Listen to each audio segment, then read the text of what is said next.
Well, good evening, everybody. My name is Dan Seidberg. I'm the president of I Am Responding. I want to thank you all for taking some time out of your evenings today. This is part 2 of our 3-part webinar series on overcoming adversity and leading in uncertain times. We are joined tonight by, we actually have more people tonight. We have a guest speaker as well. So first we have Chief John Buckman. Tim, if you can flip that. Yep, hang on, there we go. I'm not going to read full slides to anybody as last time. Chief Buckman I would hope that you know him by now, or certainly of him. He's a past president of the IAFC, as well as past chair of the Volunteer and Combination Officer section of the IAFC. One thing we left off of this slide tonight, I forgive you, John, or forgive me, please, John, is John's current primary time spending is with his grandchildren and photography, and that's really important and along the lines of what we're going to talk about tonight and the importance of things outside of just work. We also have Tim Scher this evening. Tim's a leading expert in communication and anxiety reduction over the last 25 years, facilitating over 15,000 individual coaching sessions. I also want to bring your attention to the bottom of the slide. Tim is now partnered with the Volunteer and Combination Officers section of the VCOS in providing mesmerizing leadership for fire chiefs online classes at the link that is at the bottom of your slide there. My name, as I said, is Dan Seidberg. I run I Am Responding, which is used by over 8,000 emergency response entities across North America. I'm also an elected official serving on the Board of Education of the K-12 Public School District. And we have a guest speaker this evening as well. It's Dr. Pat Lynch. Pat has been working and consulting with fire rescue agencies since 2007 and is an associate for Emergency Services Consulting International, and we welcome her this evening for what we hope is another helpful discussion for all of you in dealing with leadership in these very difficult and challenging times. So just to set the stage a little bit to begin, a reminder first, all 3 parts of this webinar series are being recorded. Part 1 is already up and online at the link that's on your screen now. Part 2 will be joined there shortly, and then we'll be doing part 3 on Wednesday of this week. And we hope that you can join us on Wednesday for that. But if you can't for some reason, the recording of all 3 will be together on that website that's at the link that's on your screen now. So be sure to check that out and share that with anybody else who has not been able to join us for these webinar series. So just to set the stage a little bit last time, we had quite a few questions at the end of part 1 that made reference to members or other officers and departments who didn't really quite yet believe that this was real, that it wasn't coming to their doorstep and that more was being made out of it than it really is. So at the bottom of this slide is a link to a site. You can simply really just Google Johns Hopkins University and COVID, and it will pull you up to an interactive map. But there's close to 750,000 now confirmed cases worldwide, close to 150,000 now in the US, 6,300 in Canada, and over 35,000 confirmed deaths worldwide. So lest anybody still believes that this is not serious, that it's not advancing quickly, that it's not coming toward you, there is community spread now in every single state of this country and every province of Canada. So be aware of that. In the US alone, last week, 3.3 million people filed new unemployment claims. We now know that that's going to continue for quite some time, at least another full month, if not longer. And that's for the jobs that can recover. Most K-12 school districts are closed, if not closing. Colleges and universities closed. Most non-essential businesses in most states, not yet all, are closed. And really to promote this, Tim used a different term in our last webinar. Instead of social distancing, was physical distancing. And I'm sure Tim will touch on that a little bit more and the reasons for that later this evening. And we're also now seeing state-to-state travel restrictions in many states. So this is a very serious situation, and it's one that really breeds tremendous uncertainty. And you know, we can all be proud and not acknowledge it, but this brings on stress and anxiety and isolation and depression. And you really have to be aware and look out for these things, not only in the people that work under you, but in yourselves, and making sure that you're not only just taking care of them and your families, but yourselves at this time. And that really requires strong, determined, empathetic, compassionate, and patient leadership. So it's really important that you're spending the time, taking the time, looking out for the people that work underneath you, and we'll work again on some tools to help you through that, but also in taking the time and making sure and looking out for yourselves as leaders. And because without the captain of the ship, you know, we know all kinds of things can happen. And so please be looking out for yourselves through this as we go. So I do want to turn this over to start tonight's discussion to Chief Buckman, and Chief Buckman's discussion on leading volunteers. So Chief, have at it. All right, Dan. Thank you very much. Some really interesting and pertinent information that we shared with you there about statistics and how you as leaders need to act. As the survey that we did on the question that we did on the last webinar said that you guys were most interested in how do you deal with leadership in today's environment. And Dan mentioned about leadership and compassionate leadership. I got to tell you, I believe your leadership style will need to make some changes. Society is changing, circumstances are changing. Volunteers are probably being asked this question most often. Do you have to do this? They're probably getting it from their parents, their spouses, and maybe even from their kids. So as you look at how you have led volunteers in the past, you're probably going to have to adjust some of your techniques and some of your methods. These 7 bullets here on this slide are something that I've used for years about how to retain volunteers. Leading volunteers is an extremely difficult skill, but in these days, skilled leadership will become even more challenging as we see this threat of the coronavirus and the contagion that it is going to impact all public safety personnel, but the volunteers have no economic stake in continuing as a volunteer. So you're going to have to be aware of that as the leader. For the most part, we know volunteers receive little or no compensation. Leading volunteers today is going to become more of a two-way street than it has been in the past. If you haven't yet, I encourage all of you to sit down and look at expectations that you set for your volunteers and establish realistic expectations that are achievable. Some of the things that we did in the past, we don't necessarily need to do today.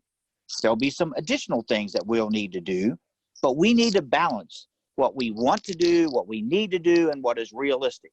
So you're going to have to look, as a leader, you're going to have to look at that. What are the tasks that absolutely have to be accomplished on a weekly basis? Apparatus checks, SCBA checks, those kind of things. But are there other things that you might decide that you don't need to do on a weekly basis? Maybe you could do it every 2 weeks, maybe even every 3 weeks.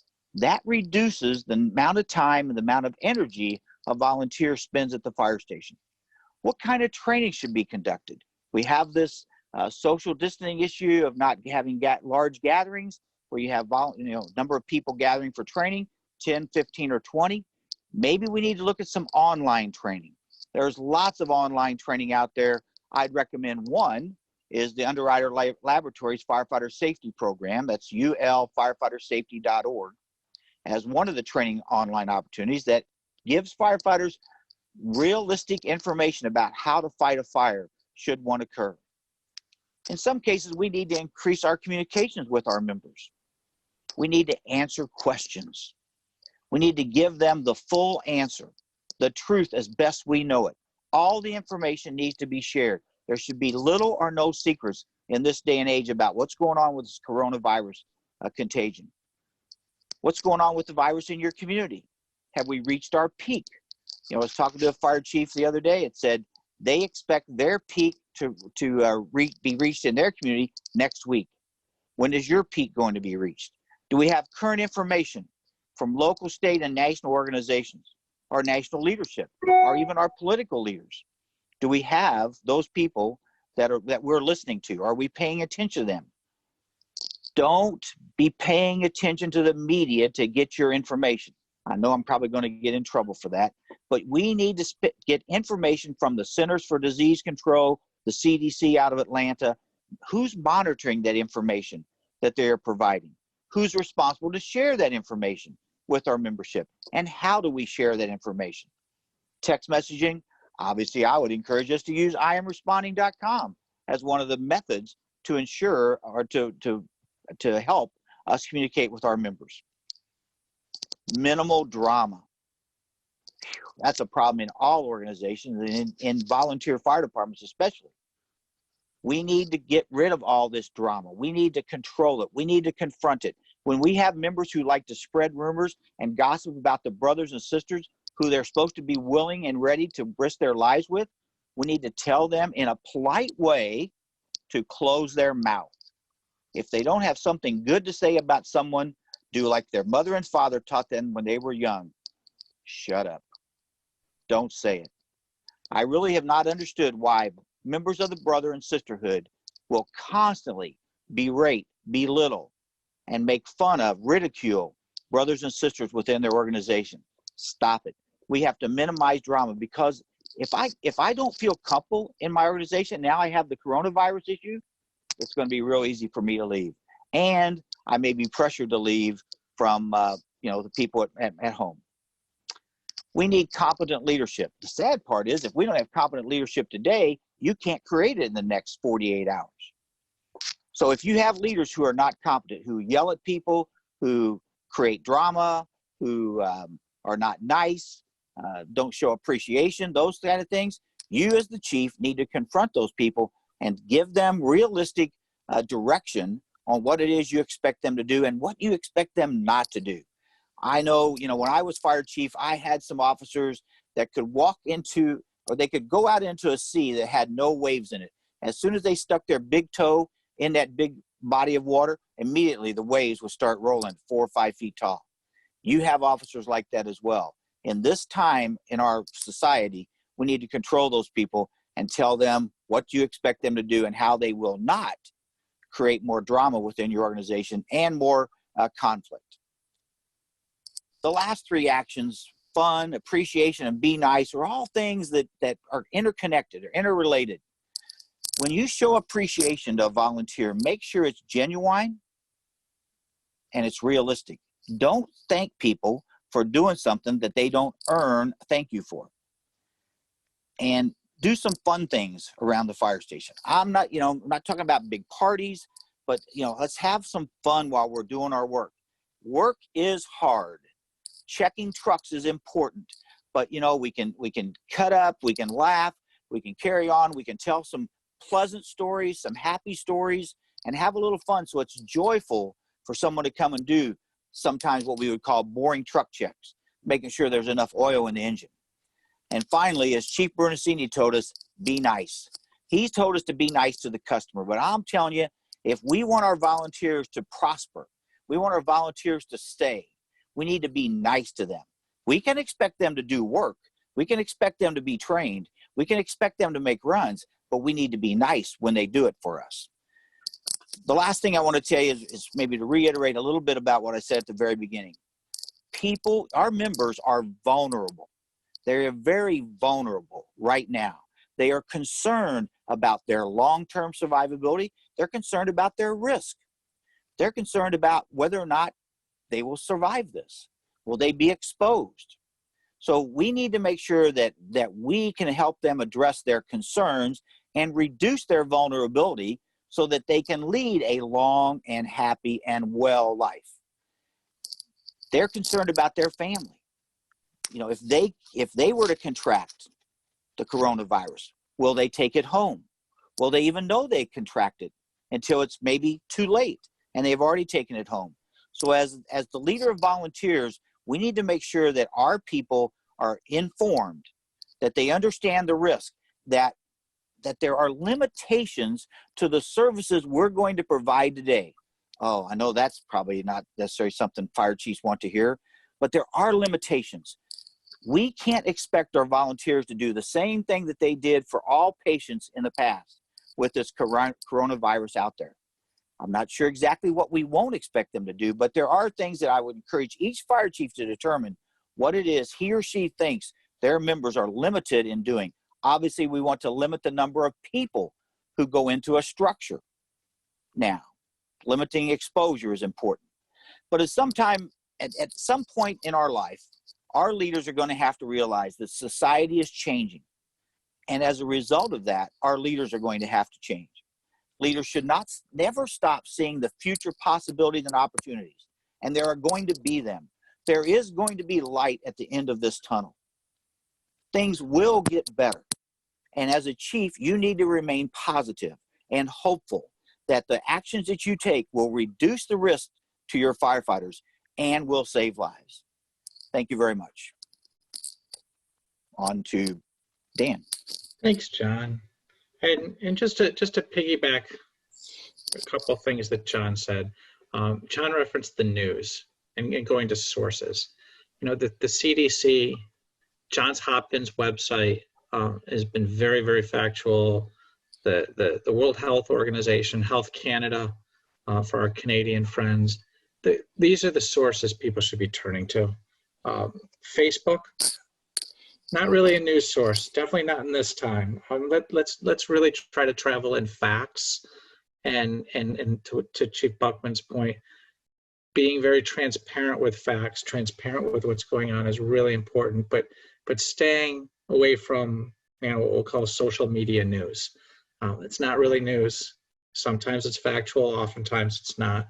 It's really important to travel in truly transparent and actual facts. So really look for those. And again, for all of our users that are out there, right in your apps, the I Am Responding app, there's a resources page, and we've got links to those sites right in there for you and for all of your members, so it's easy to access. So I want to turn this over now to Dr. Lynch. Doctor, thank you for joining us this evening. Nice to have you here. And I'll turn the program over to you now. All right. Thank you very much. All right. I know that self-care is not an issue that is very popular in the fire rescue service. Yet that's my topic for tonight. Because if you don't practice it, you're not a leader. People look up to you, and to the extent that you do or do not take care of yourselves, they will do the same thing. So I've been lucky to talk with a lot of people, and I recently wrote a book on leadership in which 38 fire rescue professionals told me their stories, illustrating different skills. And so, Tim, if you could show the next slide, please. These are four of those stories, four of those people who tell you about self-care. So rather than hearing from me, what I've decided to do is share some of their stories that they have shared with me. So the first story, at the time, it was Captain Ryan Glassford. He's from the Clark County, Nevada Fire Department. So on October 1st of 2017, Captain Glassford got an assignment from his fire chief. He and another captain were detailed to set up and run a family assistance center following the Harvest Country Music Festival mass shooting. They didn't know what a family assistance center was, yet they set it up, they ran it for 21 days.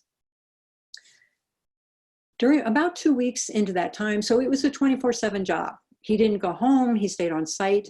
About 2 weeks into that, there was an FBI trainer, a trainer with a therapy dog named Wally, who went to Captain Glassford and asked him for a favor. She said, you know, Wally really needs some exercise. Would you mind taking him up on the hallway upstairs and playing catch with him for about 30 minutes? Captain Glassford really didn't want to do that because he had a million things to do. He also had seen the miracles that Wally had created in the traumatized victims and their families. So he agreed to do it. So they went up, they played for 30 minutes, they came back down. Then it dawned on Captain Glassford that the trainer had played him, that she had tricked him into resting, taking a break from his duties. Initially, he really didn't like that. After that, however, he realized the lesson. The light bulb came on. So here in his words is a lesson that Wally and his trainer told Captain Glassford. He said, firefighters are taught, and we believe, that we can handle anything that comes along. Now we're learning that we can't. We must have the self-awareness to recognize this reality and to ask for help in a timely manner. Then we must accept the help that's offered. Developing your self-awareness and your situational awareness will help you establish and respect your boundaries. So I think it's safe to say that all of you on the call and all of you who will be watching this are coming to realize, if you don't, and especially given the statistics that Dan read a few minutes ago, that you need to take care of yourselves. And especially in the volunteer and combination service, when your volunteers go home, they have the choice not to show up. They can go home. So taking care of yourself, setting the example, will help them take care of themselves. Now, the second person there, Battalion Chief Rahne, on April the 20th, 1999, Rahne was a Vietnam veteran and a newly promoted battalion chief for the Littleton Fire Department in Colorado. He responded to a call about a disturbance at Columbine High School. He was the first fire rescue professional on the scene. I don't have time here to tell you his story. You need to hear it because it's an amazing one. As you can imagine, though, in this mass shooting, and at that time, mass shootings were not occurring on a regular basis. He and his colleagues started acting out in very uncharacteristic ways. He said they were fighting, they were yelling, there was fist fighting, people were getting divorced. They didn't know what was happening. 6 years after that incident, his wife finally prevailed on him to get help. So in secret, he went to the VA, since he was a veteran, and was treated. There are two lessons that came out of there for him that he shares with others, shares freely with others. One is that it was a huge relief to him to finally face the problem head on and learn it had a name. It was called PTSI. And he said just facing it and giving it a name was huge. The second lesson was that other people felt the same. So after his treatment for several months, he went back to work, and for a year, he tested himself to see if he could still really do the job as battalion chief. So it was a year later that he decided to share his story with others. And here's how he described what happened next. He said, it was as if someone had opened the floodgates of emotion. All kinds of people shared their stories as well as those of their families and friends. Instead of looking at me like there was something wrong with me, they thanked me for my honesty. So his takeaway from that is that it takes courage to ask for help, and that not asking for help is not courageous. All of you will be touched by the coronavirus in a variety of ways. You can choose to be courageous and ask for help when you need it. And in so doing, giving others permission to do the same. The third story is about Battalion Chief Patrick Mahoney in Baytown Fire and Rescue in Texas. He's a cancer survivor. As a result, he takes especially seriously his responsibility as a battalion chief to look out for his crew's behavioral health. What concerns him is that there seems to be a gap in perception sometimes between the newer firefighters and those who are more tenured, and specifically around behavioral health. The older ones, or the longer tenured ones, I should say, are more likely to say things like, men don't need counseling. And so Chief Mahoney's view is that it's his job as a battalion chief to make sure that they know that that's not true, to call them on their behavior, and to make sure that they have the support that they need. Here's what he says he does in order to address those issues. I have conversations with our lieutenants after a bad call to make sure they're watching out for our crews. These calls are even harder when the victims or patients are in your peer group, or when they're your neighbors, or when there are children involved. It's my job as a battalion chief to counteract the negative statements and pressure by creating a healthy environment in which people feel free to ask for and receive help when they need it. In this case, we tell the younger folks to disregard what their older colleagues are telling them. Younger people often have ineffective support systems or maybe none at all. So it's our responsibility to make sure they get the help they need. So his lesson there is to pay attention to what your crews are doing and saying. Are they supporting one another? So we'll offer some more suggestions in just a few minutes for how you can do that. And in the fourth story is firefighter EMT Paul Byrne. He's retired now. He was with the Glastonbury Volunteer Fire Department for over 22 years. And he was speaking, we were talking, he happens to be my cousin, full disclosure.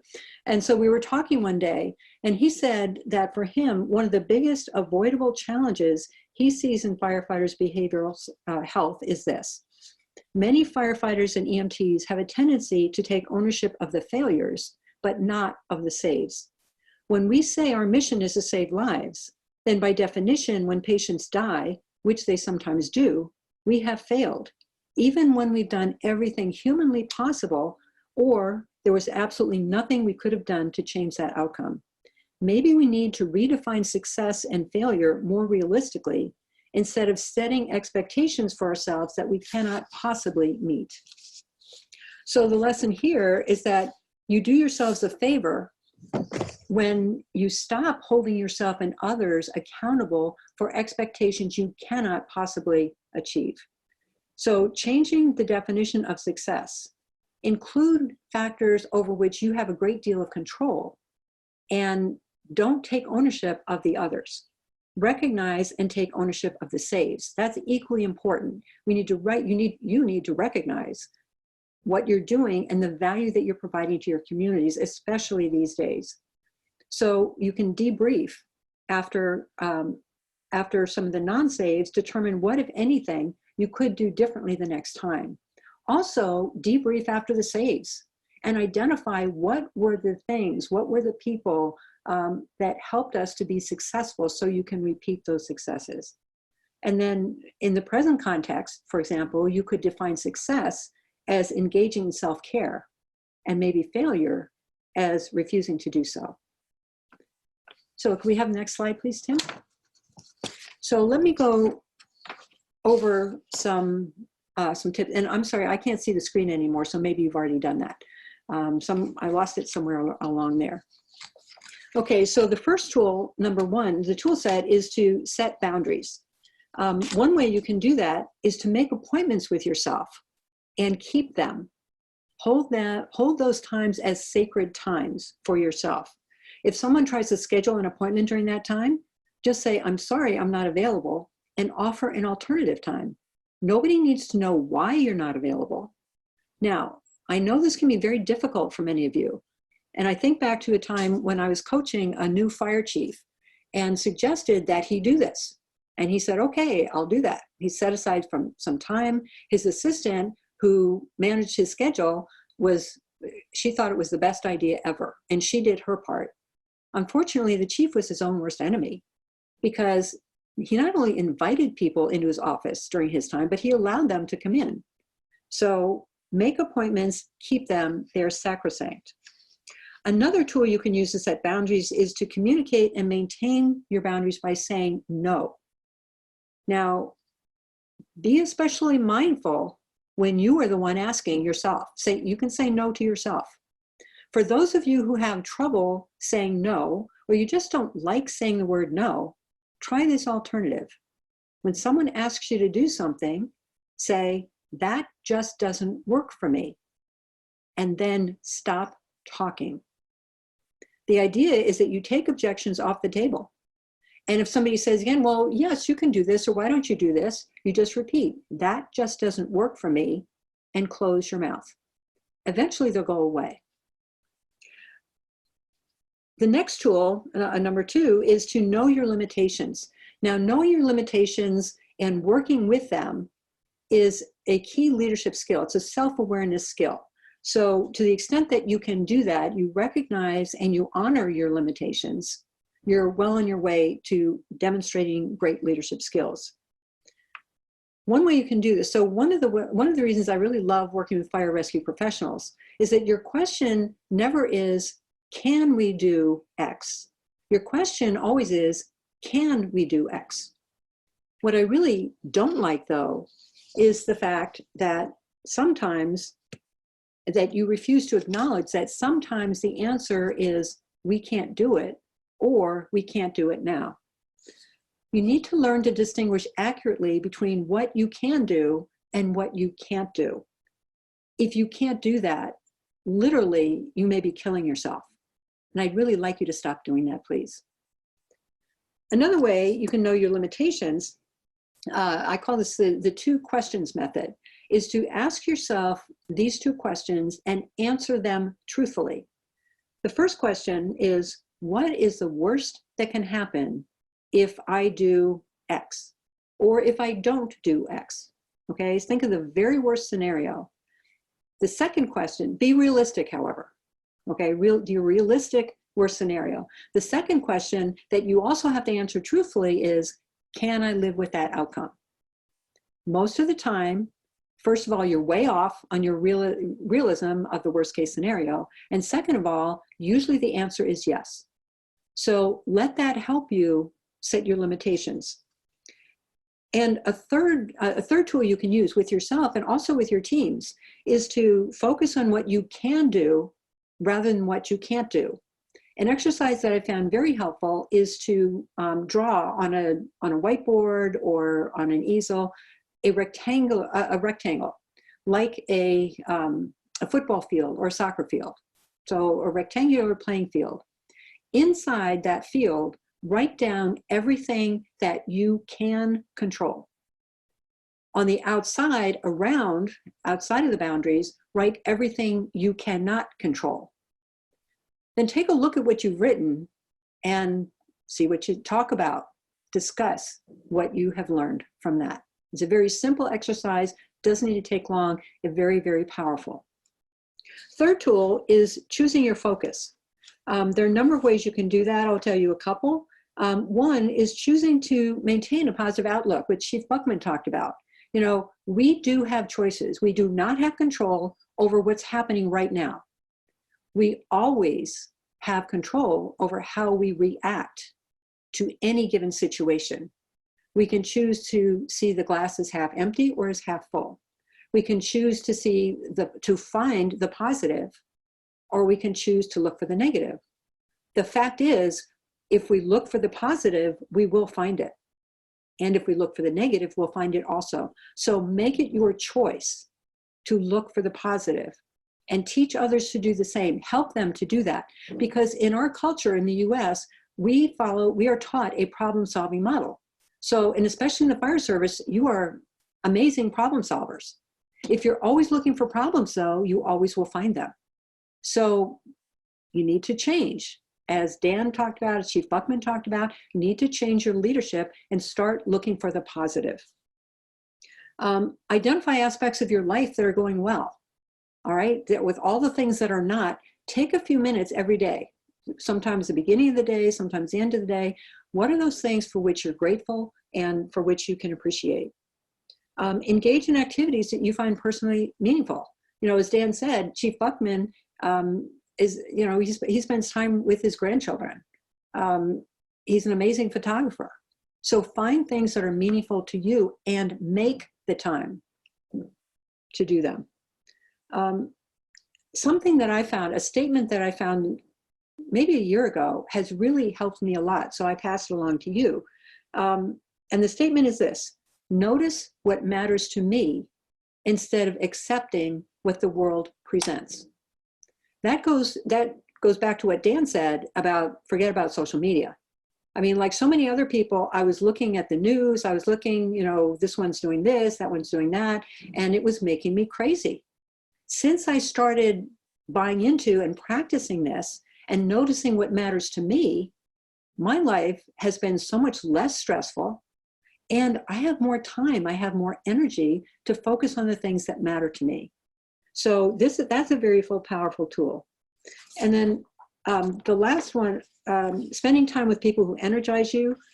Make sure you get people outside, you include people outside the fire service, all right? Get some other friends. It's not the ones inside, there's anything wrong with them. It's just that outside the fire service, you get a different perspective. make sure that you remove yourself from toxic relationships. All right. Now, sometimes you think, well, that's not possible because it's my parent or it's my in-law or somebody like that. You can minimize your time with that person. Remember, self-care. There is a reason why flight attendants tell passengers to put their oxygen masks on first. If you become part of the problem, you cannot remain part of the solution. And finally, I put this on here as establish mandatory crew check-ins.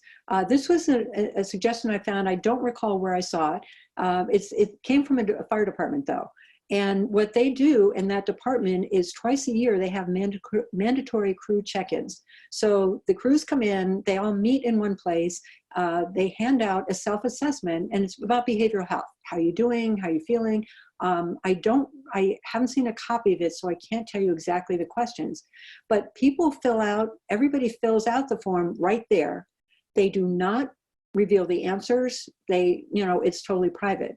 Then you have a company officer lead a discussion about behavioral health, so that some of the things may come in from that time, from what people have said, and maybe not. But what that does is begin to establish a safe place for people to speak freely and to feel that they are heard. So those are some of my suggestions. I'm going to turn it back to Dan now so he can move us forward, please. Thanks, Doctor. Really, really appreciate that. And it really builds on a lot of the topics that we talked about last time too, and amplifies them.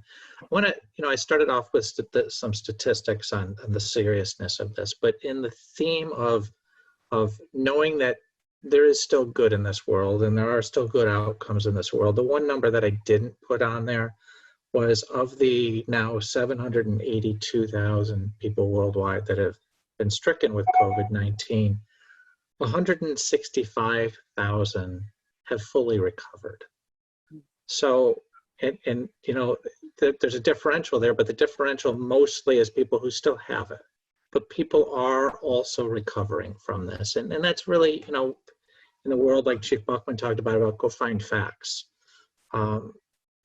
There's a future past this, and it's important to remember that there's a good, strong, vibrant future past this.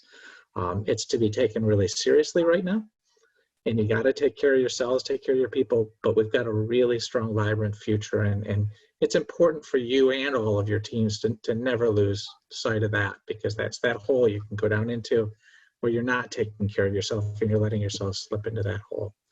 So, Tim, sure, good to see you again this evening. Yes. Welcome, and I'm going to turn this over to you now. All right. Thank you so much. Hey, everybody. Thanks for tuning in. I appreciate that. A lot of really great information coming from Chief Buckman and from Dr. Lynch. And so I'm going to start off today with my book of dad jokes. Oh, I don't know if you can see that in my screen or not. It looks like it disappeared into the Bay Area. Anyway, it's my dad jokes that my boys got me, because they say I'm always cracking dad jokes. So there's these two TV antenna, and they got married yesterday. I heard the wedding reception, or the wedding wasn't that great, but the reception was awesome. All right. But thank you very much.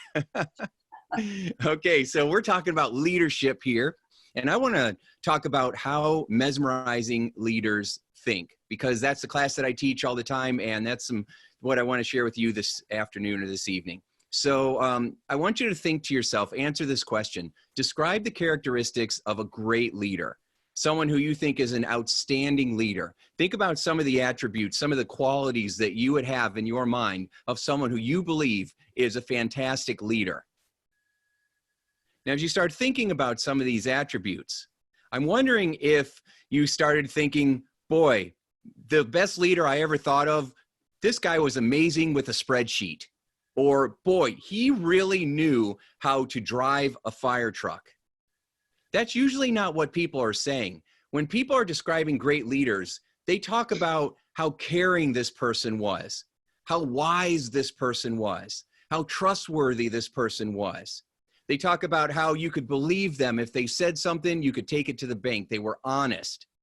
How they would empower people, how they weren't, as John said, they weren't using sarcasm or criticism. They weren't constantly ripping on people. They made you feel good about yourself.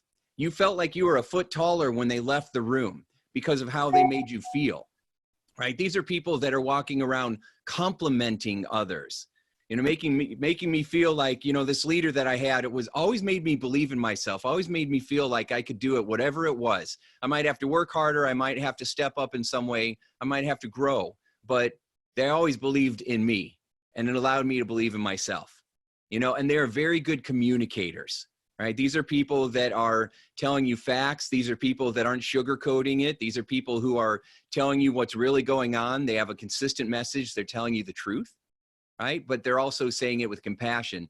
These are the characteristics. These are the soft skills that make up mesmerizing leaders. And most of the time, the feedback that I've gotten from working with first responders is that we're really good at the job part of it, the logistics part of it, but we're not as good as at the soft skills, as the leadership, the communication, and you know, and things of that. And so that's why I decided to focus my talk tonight on that. So if you can see at the top, the picture's a little bit fuzzy because I just pulled this from the internet, but I've used this picture a lot. That is a pack of wolves. Okay, and you can learn a lot of incredible leadership insights and skills from watching wolves in the wild. So if you see the first 3 wolves in the very front circle, in the red circle, those are the wolves that are leading the pack, and they are the oldest wolves in the pack, right? So they are the ones that are that have been a part of the pack for a long time, that have accrued a lot of wisdom. But they might be getting up in years. And so, you know, these wolves might be in their 80s, right? And so they are more vulnerable to outside attack. So we put them out front to make sure that they are safe. Now, we know they're safe because the next 5 wolves in the pack are some of the strongest wolves. These are some of the strongest, wisest, toughest wolves. And they're right behind them, making sure that they're okay. They got their back. Right? Now, you'll also notice that if you go almost to the very back of the line, there is another group of 5 wolves, and they are also equally strong and powerful. So you've got 10 of the strongest wolves in the pack, and what they do is they guard everybody else. They protect everybody else. So everyone else in the middle is fully protected. So you've got the strong wolves taking care of their elders. You've got the strong ones in the back, making sure that they're taking care of the younger, you know, maybe the youngins in the group, maybe the younger, the children wolves, I don't know, the child wolves, right? And then if you notice in the way back, there's one more wolf, and that is the leader of the pack. The leader of the pack stands back and makes sure that everyone else is safe. They make sure that they can see from all directions. They have some perspective from the back, and they can watch the whole picture and make sure that the pack stays tight, that everybody is moving in the same direction, and that everybody is safe. See, being a mesmerizing leader isn't about being the leader. It isn't about being out in front. It isn't about having power or being in charge. Being a mesmerizing leader is about taking care of your people. It's not about being in charge. It's about taking care of the people that are in your charge. So let's talk a little bit about how mesmerizing leaders think and how it's different from how average leaders think. Because mesmerizing leaders are not born, they are grown, they are matured, right? Nobody starts out as a mesmerizing leader. It's usually through having a lot of experience or going through traumatic situations that we are able to gain wisdom. Most of us still gain wisdom from trial and error and from going through things that don't work out and then gaining wisdom from them. So when it comes to leadership, average leaders are always trying to get things done. And you can think about this as typical people who have a goal too. Some people say, I'm going to try my best. I hope it works out. But then you have the mesmerizing leaders or the other people who say, I'm going to do whatever it takes. I'm not going to hope or rely on luck. I'm going to cause this. I'm going to show up every day. I'm going to be consistent. I'm going to sharpen my saw. I'm going to look at every possible way that I can continue to develop myself, even if that means taking a break, like what Dr. Pat said, taking a break and resting and recharging. You could be built for speed. You might be an Indy race car but you will not finish the race if you do not have the pit stops. And so pit stops are an equal part of leadership, taking care of yourself. So it's about commitment instead of wishful thinking or hoping that it's going to work out. You know, there's an old joke. I had a lot of relatives that were farmers, and they always said that when it comes to breakfast, chickens are there, but it's the pigs who are committed, right? Because they're the ones giving up the bacon. Now, an average leader will often compare the present to the past. We look in the past and we say, well, it didn't work out then, so why do you think it's going to work out now? Or they'll look at the past and they'll say, you know what, we've always done it this way, so we should always keep doing it that way. Mesmerizing leaders are always comparing the present to the future. They're always focused on where are we at and where do we want to be? Where are we going? Where are we headed? And they keep focusing on, all right, this is where we are. Now, it's okay to take a look in the past so that you can gain the wisdom from it. That's why we have a past, so that we can learn from it. But we always want to be focusing on where we are and where we're headed to. If you're trying to get somewhere, you don't walk there looking backwards. You know, you go wherever your head is pointed.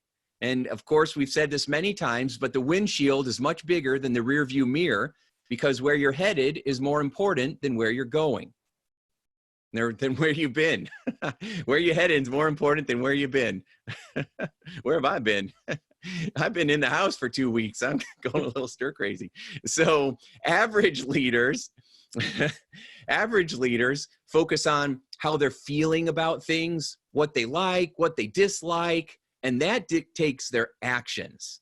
Right? So it makes me a little nervous. This is not a political statement, but when I see our president talking about his gut feeling and these contradicting the experts who are the scientists who are the best in the world who are giving facts, that makes me nervous, right? The mesmerizing leaders of the world, they focus on intention, vision, and facts, and they allow that to dictate their actions, not just gut feelings. Right? We have to be intentional and we have to be realistic. A lot of times people don't trust those who might seem too visionary because they don't think they're grounded in reality. They're not being practical. But sometimes the words realistic and practical are code for fear. We're afraid to try something new because if it doesn't work out, it might make us look bad. And it's actually our ego that we're trying to protect and not actually trying to grow. And so we've got to make sure that we are looking at the facts, but then also focusing on where are we going to go? What are our values? What have we committed to? We might need to make some adjustments, but we should all have our moral compass. And our moral compass are the values, our mission statement. And we need to be using that, especially in times of uncertainty, to be able to guide us forward. When you're feeling lost, that's when you get out the compass. Average leaders are more committed to a story of why not, why this won't work out, why it hasn't worked before and why it won't work out again. They don't want to hear anything that shifts their current beliefs because it makes them feel nervous. It puts them out of their comfort zone. When people are afraid or unsure, we become control freaks. We bunker down in most situations. But it's in those situations that we have to keep our eyes open. It's in those situations where we have to be open to all possibilities. And we need to be listening to the feedback of the people that we are leading. Even if they are brand new on the department, even if they have zero experience, even if it's a spouse of somebody, if they have an idea, we listen to it. We do not discredit it because we think that they don't have enough experience or they don't know what they're talking about. We need to be looking for what's possible, right? What's possible. There's a funny little thing where if you write down the word impossible and you just underline the first two letters, it becomes I'm possible. And so what do you want to look at? How do you want to approach any situation as a leader? Thinking things that are impossible or thinking I'm possible? And so are you. Let's put our heads together and find a solution to this. A couple more things. When we are pressured, especially, then a lot of times we go into overwhelm and we get stuck there. We start going too fast. We start playing too many worst case scenarios. We start thinking about all the bad things that could possibly go wrong or what's going to happen. And we get ourselves in a feeling of emergency. Now, in the last webinar, I talked about how anxiety is like having a fire alarm in your head that keeps getting pulled and activated even when there's no fire. Well, when we have a lot of uncertainty going on, that fire alarm gets pulled a lot. And we can start to feel like everything is an emergency. Like you can't get anything done because every time somebody interrupts you or asks a question, you have to stop what you're doing and go deal with that situation. But as Pat said, you have to have boundaries in place. That is a part of self-care. You've got to put boundaries in place. So if someone comes in and interrupts you and you're in the middle of something really important, then it's important for you to look at situations and assess them. Is this an emergency or does it just have urgency? Your goal as a mesmerizing leader is to remain calm and to become really good at prioritizing. And in your position, you probably are already very good at prioritizing. But when we start to get stressed, when we start to get angry, or when we start to get insecure, then we will retreat back to emergency instead of urgency. We will start to retreat or we will start yelling, and neither one of those approaches is going to build morale or improve communication. When we lose our temper, when we get stressed, when our fight or flight response gets activated, when we're not taking care of ourselves, so we're not hanging out with energizing people, we're not taking a break, we're not sleeping, we're not watching, telling jokes or telling funny stories or thinking about the inspiring facts like what Dan just shared, when we're not focusing on that, we'll say the word positive, but for some people saying positive is a trigger. So let's just say proactive or useful information that elevates your energy instead of positive or negative, which are really just judgments, right? We're making judgments on what's positive and what's negative. Those are subjective interpretations. What might be positive to one person is negative to somebody else, right? You might like to get pinched, okay? But that might not be what somebody else likes. And so we're going to use words like proactive, right? And useful and unuseful. So when we start to feel defensive, we're looking for blame. Whose fault is this? Now, it's important to understand that if people are making mistakes, we have to help them to be accountable, but it's how we hold them accountable. Average leaders will often criticize, yell, publicly shame, and these are detrimental ways. They do not make you a mesmerizing leader. They make you a jerk, and people will not want to listen to you willingly. They might have to because they think they have to, but they're not going to respect you. So instead of looking for whose fault is it and being defensive, we want to stay open. What can I learn from this situation? How can I grow from this situation?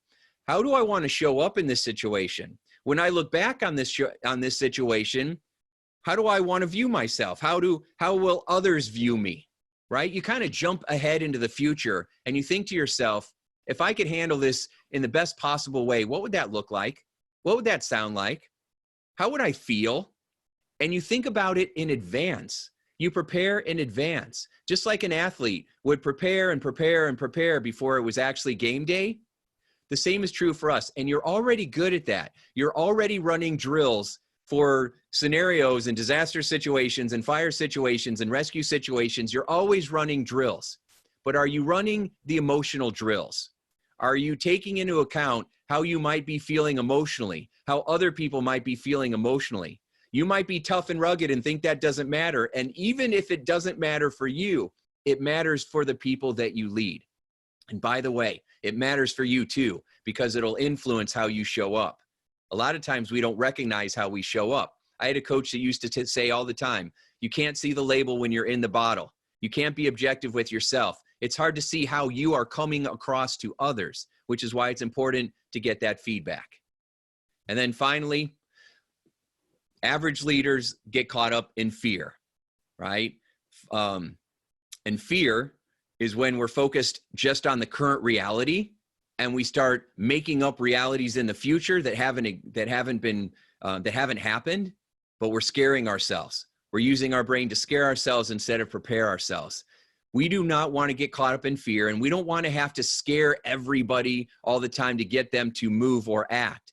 But we do need to be honest. We do need to be direct. And there's a thin line between scaring someone and preparing somebody. So you can give them the facts, but you can also show up with a sense of aliveness, right? Focus on the outcomes that you want to have happen, deal with what's happening, and then just move forward in that direction. And when you do that, you're going to start to find yourself feeling more relaxed, feeling more resourceful, feeling more in control. And the people that you lead will start looking at you as a mesmerizing leader. Dan, Well, take it away. Thank you, Tim. I mean, those are really great tips and really just ties back into everything we talked about in part one. For those who haven't yet seen it, we encourage you to go back and find that video and this as well. We are going to take questions from anybody who's on that does have any questions. I have not yet seen any posted, so if you do have questions, please type away and we'll take as many of those as we get. We did get quite a few last time, so don't be shy on that. There are no wrong questions here. While we're waiting for those, I do want to just remind everybody, part 3 of this webinar series will be this Wednesday, April 1st at 1 o'clock Eastern. We are going to have an additional guest speaker in that part as well. Chief Gary Ludwig, president of the IAFC, will be joining us. So we look forward to that. So mark that on your calendars for this Wednesday at 1 o'clock Eastern. And there are also, we talked about the recordings are online at strivingtothriving.com. There are also handouts from each of these. So if you want to go back through any of the slides that have been talked about in any of these, those are there for your access and use as well. So if we could start with questions. The first question, folks, that we have here is, during these difficult times, we may need to push our people further. What questions can we ask them to ensure we aren't pushing them too far? So let me spin that over. John, if you want to, Sure. If you want to try to take that one first. Yeah, that pushing people is a very difficult situation, even in the best of times. And especially in pushing the volunteer. How do we push that volunteer? And you know, the statement, different strokes for different folks, is very, I believe, very appropriate here. Is the single members of your volunteer fire company, you might be able to ask more of them than you will the married members of your organization. And especially if you have members, both husband and wife, who are members of your fire department, your expectations of them may be extremely low compared to some of the other members. But I guess the question is you ask people for help. You ask 6 or 8 people needing 1 or 2 people to help you, and you'll probably get 1 or 2 people to help you. Versus, and I say ask, I know we ask most of the time anyway, but I will tell you to make a phone call versus a text message. 1, it's harder to turn you down when you're on the phone with them. 2, it is about communication. You can clearly spell out your expectations when you're talking to them on the phone.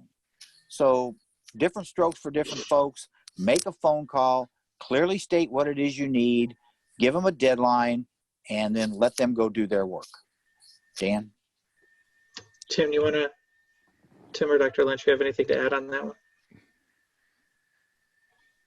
Pat, do you have something? Something that came to mind, and maybe a little silly or not, is especially when people don't like to turn down, an officer is asking them to do something. Maybe they'd like to do it, but they can't, or whatever the reason is.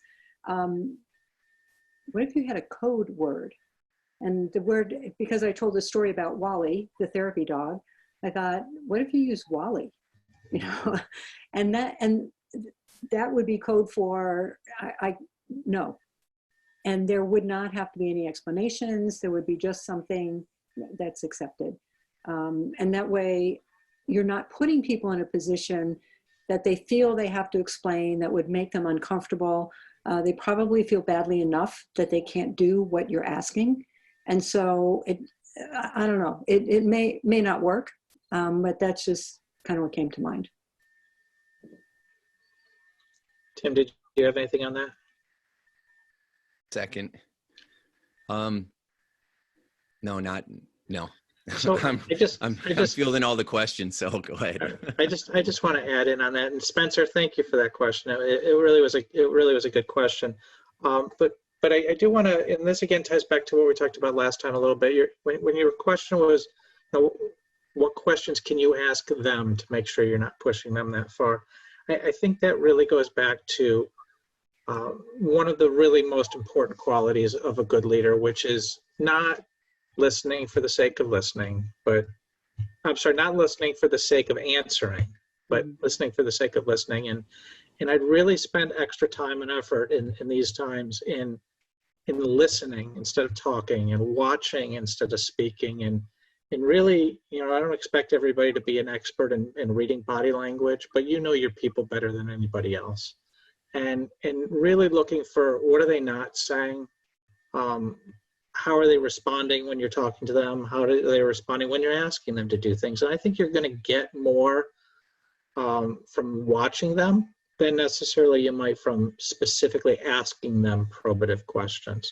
So it's really a time to watch and listen really carefully. And you're going to know when your people are at that point. And they're not all going to get there at the same time and at the same moment, because like Chief Buckman said, everybody's got different home life situations, everybody's got different family situations and different external things. So really focus really hard on watching and listening carefully, and you're going to pick up on those cues from them in that. The next question that we had was, if we are informal leaders and we feel as if our formal leaders have gotten into a doom and gloom attitude, and they believe that we won't be able to meet the mission, what techniques can we use to pull them out of that? Before I turn this over to Chief Buckman, just real quick on that. My take on that is as Chief Buckman said in the beginning, and I reviewed a little bit at the beginning, facts. Go to real fact sources. Don't get into the rumor mill and the informal, science and facts govern. So when you talk about what techniques can you pull them out of that, let's talk about facts and what you can do, what you can't do, what your boundaries are, and what the good things are that you can do to meet your mission. There is always a way. I'm sure Chief Buckman's got some to add on this. Well, thank you, Dan. I'm going to steal from Dr. Pat, though, because she made a statement. I wrote it down. If you look for the positives, you will find it. If you look for the negative, you will find that as well.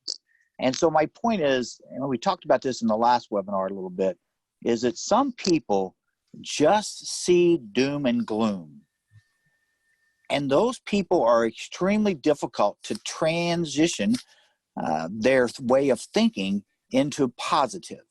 And so we have to encourage them, and you may even have to point it out to them sometimes. It's like, all we ever hear out of you is the doom and gloom. What's the outlook on the future? Somebody's got to be thinking about that.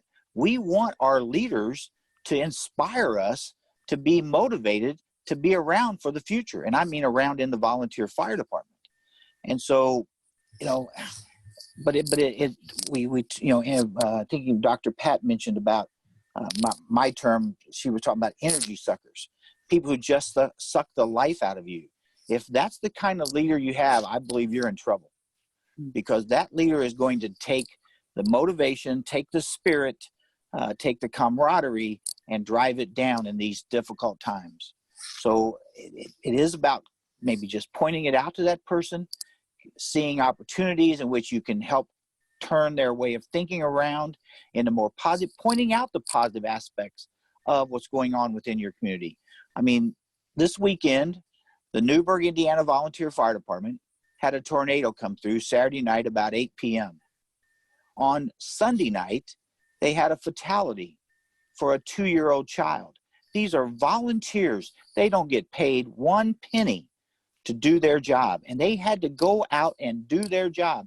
And when I talked to them, I complimented them on the dedication, on the commitment, on the spirit. I mean, they were out Sunday morning canvassing the neighborhoods, assessing the houses, looking for, cataloging the damages to help the emergency management agency. That's not their job, but they're committed to their community. So even in difficult times, you can find positive things and build people's spirit up, compliment them, show appreciation to them. It's so important to show appreciation and inspire our people to follow us and do better things for our communities. Dan. Tim, how do they turn their formal leaders to mesmerizing leaders? How do they do that? So carefully is the answer. You do it carefully, right? So one of the things that that you can do is take care of yourself, right? You got to protect your own state of mind and make sure that you are remaining resourceful and that you are showing up the way you would want others to show up. Do not let somebody else's attitude shift yours, right? So those are the times where you're being tested, and you want to make sure that you're doing everything you can to take care of yourself in those situations. The second thing you can do is offer feedback to the people that are leading you in a way that lifts them up. Offering feedback can be very powerful, and a lot of times we do it wrong. We offer constructive criticism. As soon as your brain hears the word criticism, you are already on the defense. You are already braced up. What is this? Okay. And so when you want to give someone feedback, you want them to stay open. So if somebody is preaching doom and gloom or worried that you're not going to be able to handle the vastness of what could happen, right? If all of a sudden our healthcare system crashes, or your local hospital has like 30 beds and you all of a sudden have 500 patients, right? That can be very overwhelming, and people can go into a state of urgency and fear. And that's what you probably mean by doom and gloom, right? They're not trying to be negative, but they're so focused on where they are, they're not focusing on the possibilities of what could be.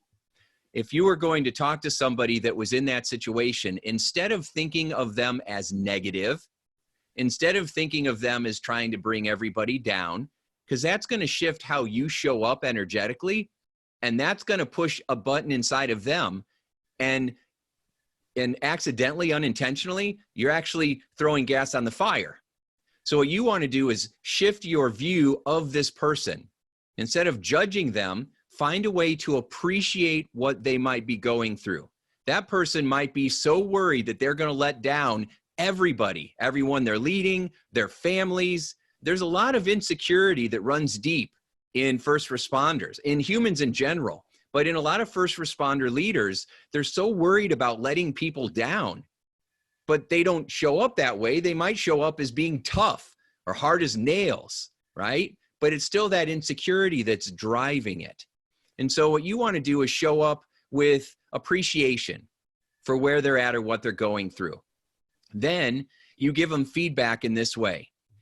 Hey, you're going through a lot of stuff right now. I can't even imagine what it's like to be in your position, but I know that we're going to get through this, and we all are going to rally and do whatever it is that you need. And I just want you to know that. And then you make a deposit there, and then you go away. Okay. Make small deposits, small compliments, things like that. That is not the time to say, and by the way, can I tell you that your leadership sucks and you're bringing everybody down? That is not how you do it. Okay. There's this idea that you compliment somebody and then give them hard feedback, but all that does is make them feel like you were blowing them smoke to begin with. So what you do is offer a compliment, then go away. Maybe offer a compliment some other time, catch them doing something right, and then go away. And then at some point, you might give them, hey, can I give you a little bit of feedback? Because I really value your opinion and leadership, and I would want you to do this for me, and I really want to succeed for you and have your back. So could I, take a minute of your time? And then they'll be like, what? And then you can say, I know that it seems like you're, really concerned that maybe we're not going to be able to pull this off. But I also don't believe that if I had to go run into a burning house, that you would tell me, you know, you're going to die and you're never going to come out of there. You wouldn't do that, right? You would teach me how to keep myself safe. That's what you do. Well, it seems like you've got so much pressure going on right now that you're not really focusing on what can we do. It seems like you're really just focused on how we're not going to make it. And that's not who you are. And so, but it's coming across that way. And I just wanted to give you heads up because, you know, I respect you and I would want you to do that for me too. I hope you don't take it personal. I have your back. And then see how they respond. So if you show up and you're being kind and you're being courteous and respectful, and you do have a good intention, then you put it out there. Now, we can't control how that individual is going to respond. However they respond is a reflection of what's going on inside of them. It is not a reflection of you. If they respond and they appreciate it, awesome. If they don't, then that means that they're not someone who can appreciate feedback. But if you have made enough deposits into them, if you said enough kind things to them, because remember, people that are seen as negative and hardcore and rough around the edges, most people don't really give them validation or approval. What they try to do is avoid them.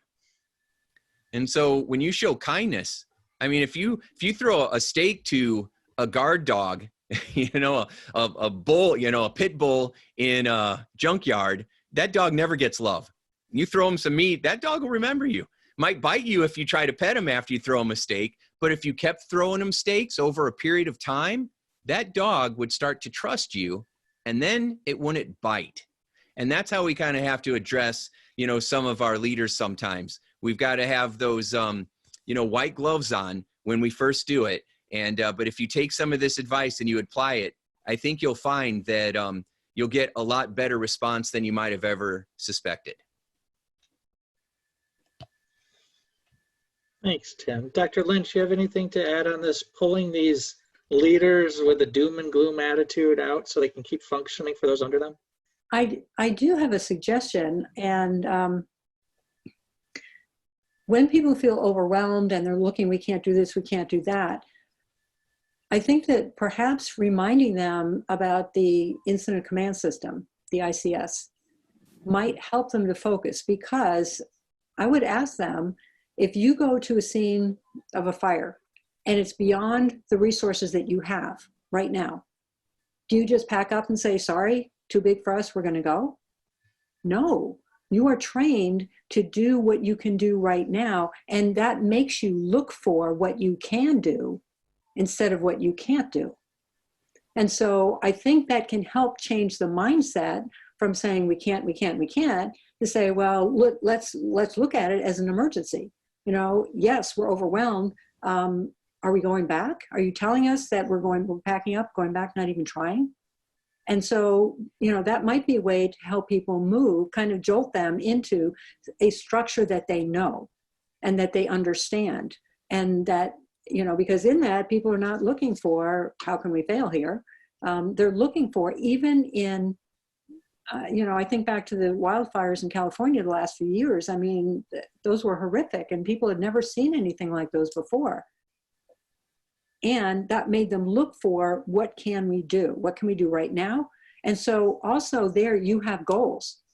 So in that system, you have goals, and those goals are for success. They're not for failure.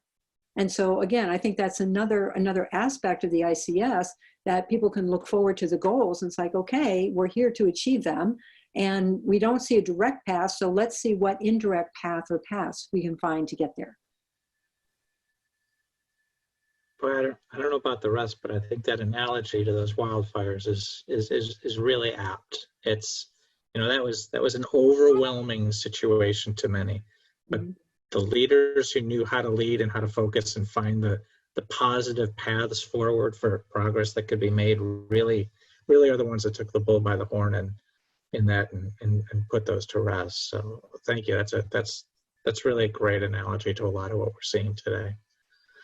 I don't see any other questions coming in at this point. So I do, again, I want to remind everybody our next session will be Wednesday at 1 o'clock Eastern.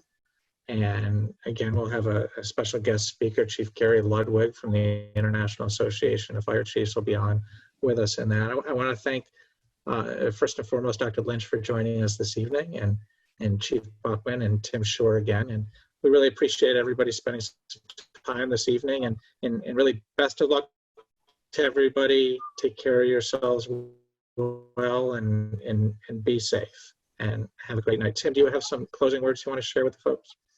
Just real quick, we have added a couple more resources to the website, survivingtothriving.me/webinar. So Dr. Pat has added a self-care checklist, so you can download that.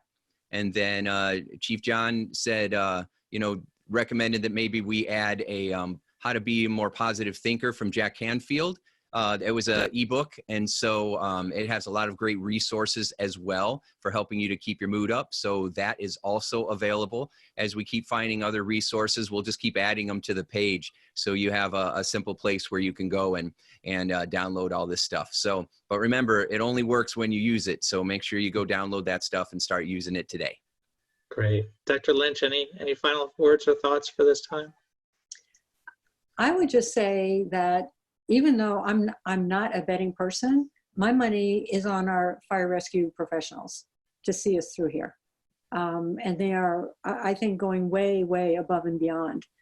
They don't hear it often enough. So let me just say, for all the times they don't hear it and all the people who really mean it, thank you for your service.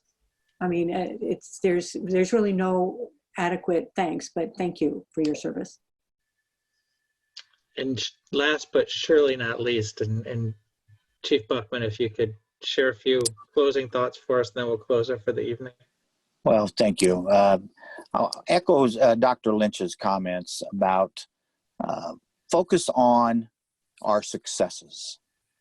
The fire service does such great things every day for our communities, and we don't brag about it, and we don't get a lot of credit for it. So with all the challenges that we have, remember, we save lives and property every day and make a difference in the quality of life of our citizens. Back to you, Dan. Thank you all. Well, with that, we'll say goodnight, and thank you very much, and we'll look forward to seeing you all or hearing you all and working with you on Wednesday. Thank you very much.